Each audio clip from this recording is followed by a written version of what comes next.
Today, we're going to talk about customer service projects that will impress the employers that you are applying to.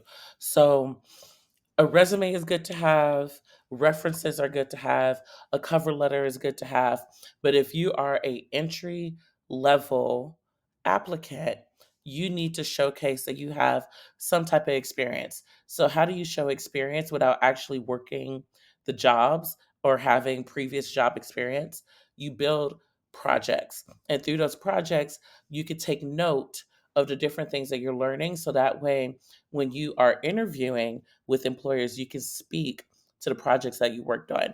So I wanted to come up with a list of projects that you could add to your portfolio when it comes to applying for these jobs and showcasing that you can do the work. A lot of the times, when people think about portfolios, they think about two different jobs. One is a developer, and the other is UX design or anything that has to do with design. So I purposely wanted to create different lists of projects that you can add to your portfolio that is unrelated to those common jobs that will have a portfolio. So today we're going to focus on customer service. One project that you can do is customer interaction case studies. So if you have ever interacted with customers on jobs that are different from the industry that you're going into, you can write case studies on those experiences, whether you were a cashier or if you were a customer service rep or if you worked at a register. I'm trying to think of like what other random jobs can people have before stepping into a customer service career. I'm thinking bill collecting, I'm thinking retail, I'm thinking um, even if you like did volunteer work, even if you helped somebody with an assignment. I'm trying to think of anything that you could pull in that can be a case study. So what you want to do is create detailed case studies of challenging customer interactions, showcasing your problem solving skills and ability to turn negative experiences into positive outcomes. So that's the key thing. Not just talk about a bad situation, but how did you turn that bad situation into a positive outcome? So the next one that you can do is customer service metrics dashboard. So this might take a little bit of creativity on your part, but you could develop a mock dashboard displaying key performance indicators, KPIs, such as response time, customer satisfaction scores, and issue resolution rates. So there are different tools you can research to build this out. You can also use Notion. It'll be here's a little cheat that you can do that I've been doing recently. So you can use Notion and their AI feature to create this type of dashboard. All you have to do is go into Notion, which is free to create. It's free to create. Notion is limited with the AI. I think you could do like maybe one or two prompts, and then after that, you have to have premium. But what you can do in Notion is say, hey, create a dashboard that is for customer service metrics that includes KPIs, response time, customer satisfaction scores, and resolution rates. You could tell it to do it and it will build it for you.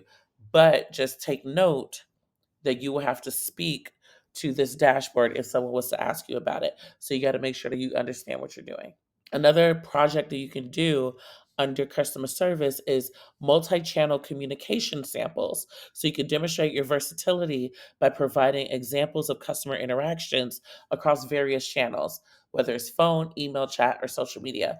And as I was making this slide, I was thinking about one tool that I used to use a long time ago, which is still running to this day. It's called Drift.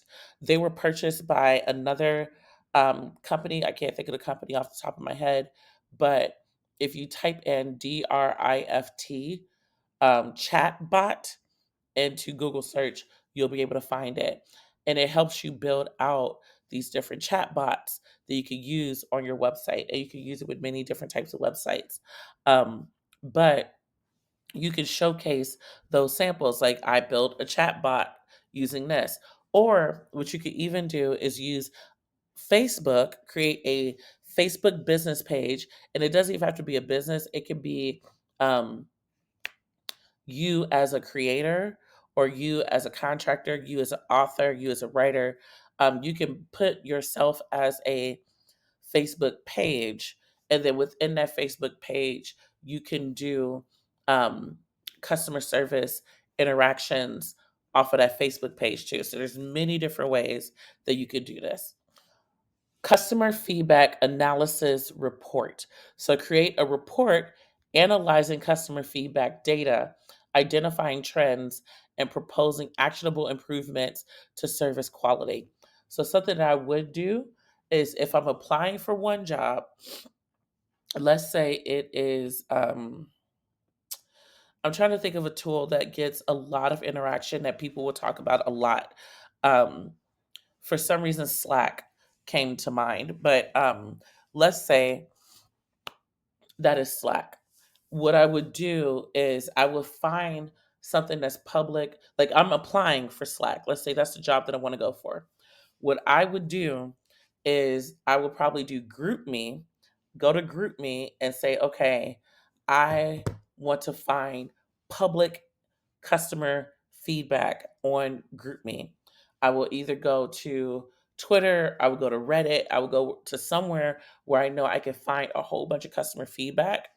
And then I will build my report off of this public data. I would do that for Group Me.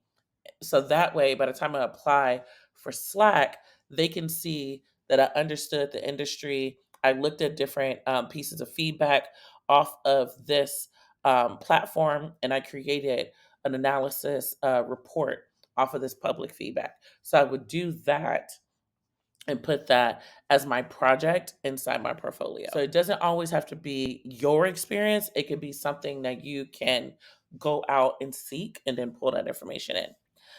Another thing that you can do as a project under customer service is crisis management simulation. So you could create a simulation on how you handle a crisis. A good example of this was, I'm trying to think, oh, I can't think of the exact situation. It was when the software for like all the airlines and like half of these companies out here, when that software went down and all these different companies had to do all these different protocols. I would personally research that situation. I would pick like 5 companies, see what their crisis management strategy was. Usually they'll talk about that stuff in a blog post, or you might see it on Twitter. I would take like the top 5 companies that handled it well, and maybe 1 or 2 companies that didn't handle it well. And then I would go design a scenario based off of my findings and what worked and what didn't work. And then I would map that out. So for a simulation, you want to design a scenario based exercise showcasing your ability to handle high pressure situations and maintain composure during a crisis. So project you can do. That's another project. A customer onboarding guide. So I have done this. I've done this for a company that wanted me, a startup that wanted me to be their CTO. So they wanted to hire me as their CTO. And I was looking through their software and I realized that they didn't have a customer onboarding guide. So I ended up creating one. So you can develop a comprehensive guide for new customers explaining products, services, and addressing common initial concerns. Something that you can do if you have the time and the dedication to do this, I would look for startups or companies that don't have a public onboarding guide, and I will create one for them. And then I would go to that company. I wouldn't give them everything, but I would go to that company and say, hey, I built this. Would you like yada, yada, yada? I don't know, those type of things. But in that guide, you want to make sure you're explaining products, services, and addressing common initial concerns so you can build that out. And then a self service knowledge base. I tell all my students to do this. I tell all of them to do this. This is the easiest thing that you can do is create a knowledge base. It's literally you researching a bunch of information, creating a bunch of content around this information that you're learning and organizing it. And the intentions of Giving it to someone that knows nothing about what you're building or creating or nothing about that topic. Um, you could do this almost anywhere. You could do this in Canva, you could do this in Notion, you could do this in Asana, you could do this in Google Docs. When I did the um, onboarding guide, I did that in Google Docs. So you don't have to use a very fancy tool to do it. It's just, can you speak to the strategy that you used to build this out? Can you highlight the key areas that's important for people to know? And if someone was to ask you to make changes or to take in feedback around what you're building, how would you address that feedback? How would you go about fixing the adjustments that's needed? Because that's a key thing when it comes to interviewing, whether it's a technical role or a non-technical role. One key thing that people are looking for, you might have a specific way you go about things, and they're doing this on purpose. They want to throw a wrench in there because that's what happens in real life.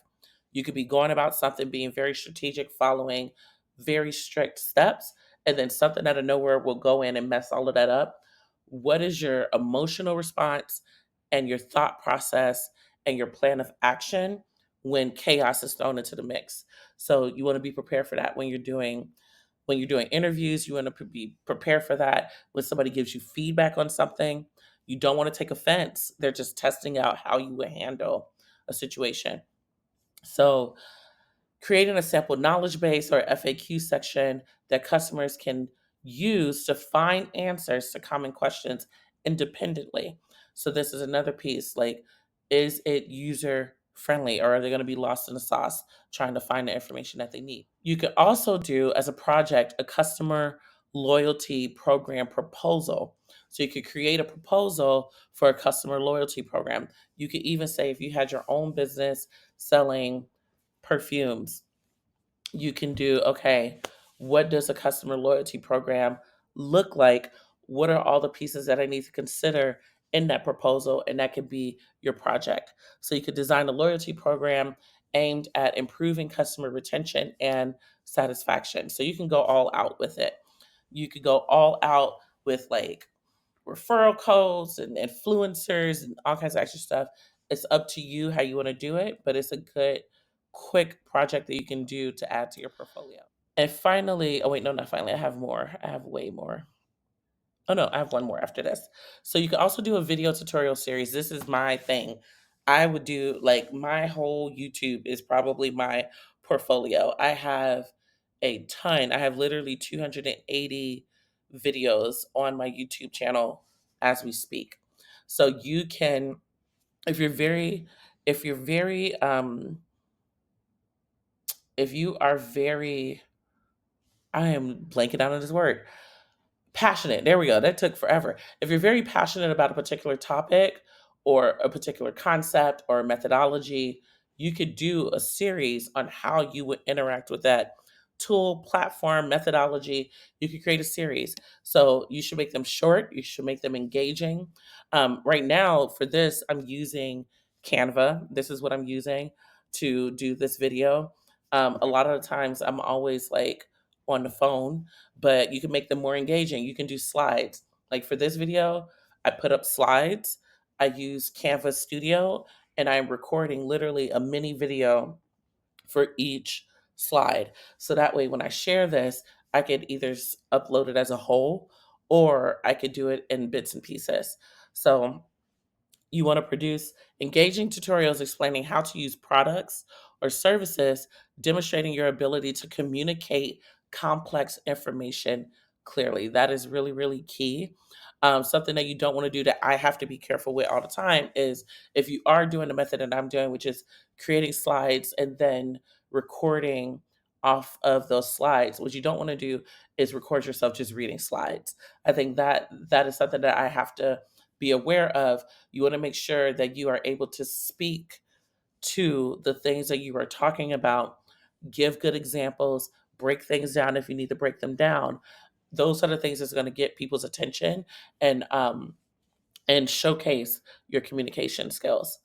So now is an accessibility improvement plan. So you want to develop a strategy to make customer service more accessible to customers with disabilities, showcasing your commitment to inclusive service. Funny enough, I just talked about this yesterday. Because I'm building out a digital literacy program. And one of the things that I spoke about is the number one issue people run into is they don't have equipment. They don't have access to a laptop, and they don't have access to a desktop or a space where they can get on a computer. So a lot of people end up using their phones. So I am considering in my training, the way I want to do it is, which I'll talk about this in another video, is for digital literacy, speak to the business owners, speak to the individuals who are trying to seek a career.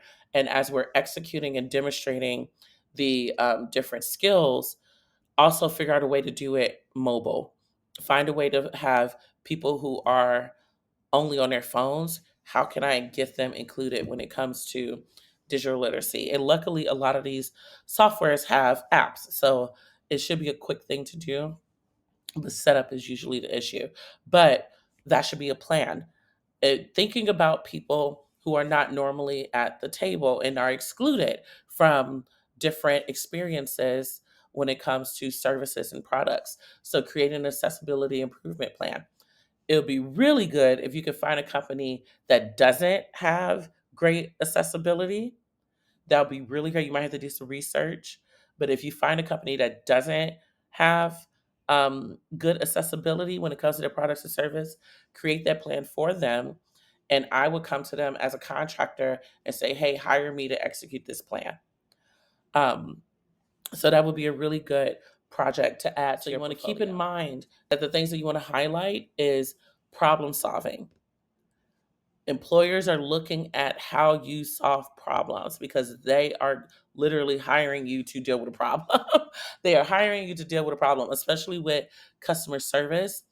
You are not only there to serve, but also you are providing a service strictly for customers and making sure that they are good.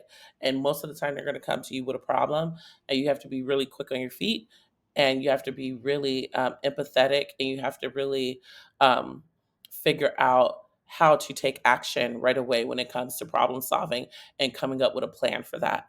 Highlight data analysis as you are going through these projects, take notes on everything that you're doing. What are you using to research? Where are you going to get your information? Um, how many companies or how many data points are you bringing in to your research before you take action or before you create that plan or before you create that onboarding guide or whatever it may be? Also, take note in terms of data on who this project is serving and not in terms of like, oh, I'm doing this to get a job, but just like if someone was to use this project that you're building out, if someone was to say, oh, I love what you did, I want to hire you to execute this thing, who are the people that are being served based off of this thing that you're building? For example, a customer onboarding guide. When I did it for the company, for the startup, that onboarding guide was for other small businesses that may not be tech savvy. So thinking about what is the demographics and the data behind that. You want to make sure that you're able to analyze that, take note of that so you can speak to it when you're in these interviews. And proactive thinking. How are you thinking about all of this in its entirety? You want to make sure you are proactively thinking about things that could come up ahead of time instead of reactive thinking. When you're interviewing for jobs, you're going to have to do both. And the way that you do that is you verbally, literally talk through your plan before you start breaking down things. You talk through that plan and take them on the journey with you and your thought process so they can see how you work literally. Because when you just come up with a textbook answer, it doesn't really give people anything in terms of like who you are and how you work. But if you talk through your thought process and you take them through it, even if it sounds like, even for me, I be jumping 5 steps ahead of time. I be jumping back to the second thing. Like I'm literally taking them through it because that's how my brain works. So you want to make sure that you're proactively thinking and not being so much reactive. So that way when you do get the feedback, when something does go wrong, when you get a little thrown off, you're able to bring it back and say, okay, but I had a plan. This is what I thought through. This is how I'll make adjustments. You don't want to be too reactive. So keep these things in mind as you are building out these projects and you're interviewing and talking through these projects. And that is it. So if you have any questions, depending on the platform that you're on, feel free to comment.